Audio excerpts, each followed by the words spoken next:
কথা বলবে স্ট্রেন ফাইলসের অজানা তথ্য নিয়ে, অবশ্যই শুনবেন।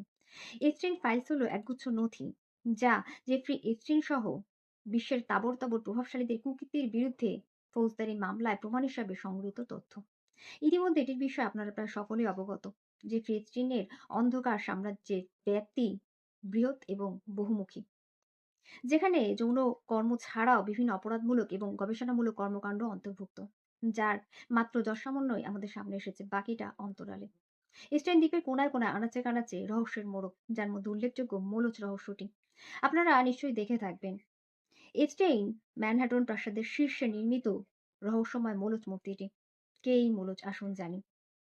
প্রাচীন গ্রন্থে পৌরাণিক যে সমস্ত দৈত্যদের কথা বর্ণিত রয়েছে তাদের মধ্যে সর্বাপেক্ষা ভয়ানক মোলজ।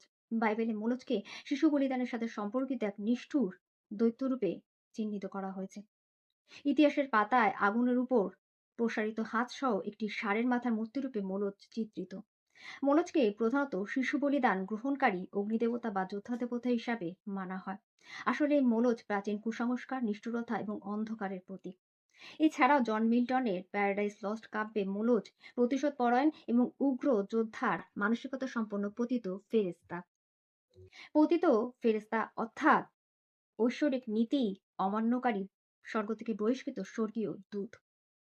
তো স্টেইন নথি থেকে একটি বিষয় পরিষ্কার: প্রভাবশালীরা বা সেলিব্রিটিরা যে প্রলোভনে এপস্টেইন দ্বীপে যেত তা হলো মূলত শিশু। তথ্য অনুযায়ী জেফ্রি এপস্টেইনের সংগ্রহের তালিকায় যে সমস্ত বাচ্চারা ছিল তারা সকলেই অনূর্ধ্ব 18। কথিত যে বা যারা মোলজকে বলি দেয় তার বা তাদের মনস্কামনা পূর্ণ হয়। তার মানে নিজ নিজ উদ্দেশ্য পূরণের লক্ষ্যে এই নরখাদকেরা বারবার এপস্টেইন দ্বীপে যেত। তা না হলে স্টেইন দ্বীপেই কেন? এই নরখাদকেরা যে পরিমাণে ক্ষমতাশালী বা প্রভাবশালী, তাতে করে এরা ব্যক্তিগতভাবে অনায়াসে নিজ বাসগৃহে কিংবা অন্যত্র পশুবৃত্তি চরিতার্থ করতেই পারত। আসলেই এই নরখাদকেরা মোলচের অন্ধভক্ত পূজারী। একদমই স্পষ্ট, এই স্টেইন দ্বীপ শুধুমাত্র অপরাধস্থল বা গবেষণাস্থল নয়, এটি মানুষরূপী অন্ধবিশ্বাসী নরখাদকদের উপাসনা স্থলও।